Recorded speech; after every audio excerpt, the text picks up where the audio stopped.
Serapan pupuk mahal dan berkualitas yang kita berikan pada tanah untuk diserap tanaman, tidak akan berguna secara maksimal, jika tanah sebagai wadah sendiri, dalam kondisi tidak subur. Penggunaan pupuk kimia secara terus-menerus, juga akan membuat kualitas tanah menurun kesuburannya. Untuk menjadikan tanah agar kembali subur, dibutuhkan cara fisik, kimia dan biologi. Ini adalah cara yang efektif dan harus runtut. Di pemikiran kita, umumnya pembenah tanah identik dengan bahan-bahan organik saja. Namun, untuk lebih cepat dan efektif, kita tidak hanya memerlukan pembenah tanah alami. Kita juga butuh pembenah tanah buatan.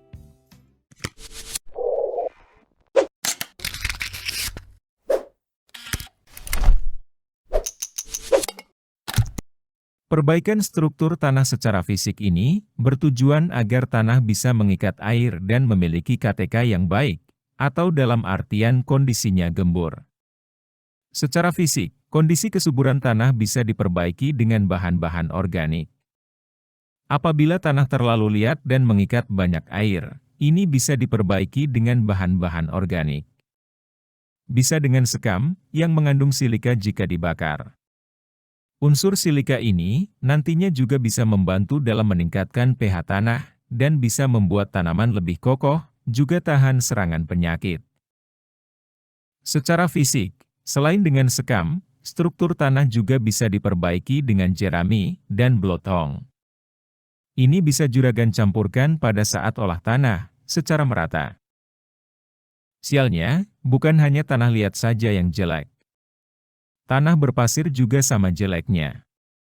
Tanah yang seperti ini, kelemahannya sulit untuk mengikat air. Juga cepat terjadi kekeringan.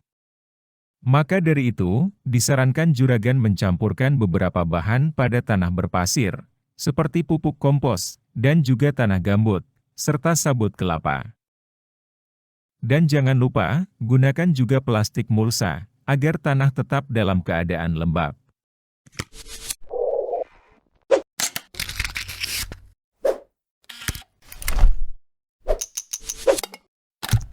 Kalau secara fisik sudah benar kita perbaiki, proses dalam memperbaiki kondisi tanah ini akan lebih mudah ke depannya. Sifat kimia tanah berhubungan erat dengan kegiatan pemupukan. Ini berkaitan dengan unsur hara yang ada dalam tanah dan kondisi tanah. Apakah termasuk asam atau basa? Contoh nyatanya, misal setelah pemupukan, terjadi overdosis unsur hara. Sementara kebutuhan tanaman, semestinya harus seimbang. Kita buat contoh misalnya akibat unsur hara Fe yang berlebihan. Keracunan besi ini nampak setelah 3 atau 4 minggu setelah tanam, dan 8 atau 9 minggu setelah tanam. Akan muncul warna kemerah-merahan dari daun tua. Kemudian tanaman menjadi kerdil dan akar menebal, kasar dan pendek. Biasanya, ini akan menyebabkan nekrosis yang ditandai dengan munculnya bintik-bintik hitam pada daun. Ini bisa diperbaiki dengan pemberian pupuk tinggi kalsium seperti dolomit. Penggunaan dolomit ini juga dapat meningkatkan pH tanah, mengandung unsur hara kalsium serta magnesium yang juga diperlukan oleh tanaman. Atau dengan pupuk kalsium super cap tawon yang memiliki kandungan mirip. Sebagai pupuk kalsium, juragan juga bisa menggunakan KaolH, yang juga memiliki kandungan asam humat.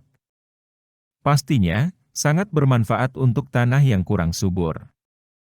Seperti yang sudah saya katakan tadi, penggunaan pupuk tinggi kalsium akan membantu meningkatkan pH tanah. Tapi apa jadinya, jika pH tanah di lahan juragan sudah tinggi? Bagaimana jika sudah menunjukkan angka di atas 7? Maka penyelesaiannya, ini bisa diatasi dengan penggunaan pupuk tinggi sulfur. Beberapa pupuk yang mengandung sulfur, diantaranya seperti pupuk ZA. Ada banyak produknya, dari Saprotan Paktani, Mutiara Merauke ZA, atau Petro ZA. Sementara untuk meningkatkan kapasitas tukar kation tanah, juragan bisa menggunakan asam humat. Yang fungsinya nanti juga bisa sebagai pengikat pupuk agar siap diserap tanaman. Ternyata, dengan menggunakan bahan-bahan organik ini lebih banyak untungnya ya juragan. Bukan hanya satu masalah yang bisa teratasi. Walaupun tidak dapat kita pungkiri, memang ribet.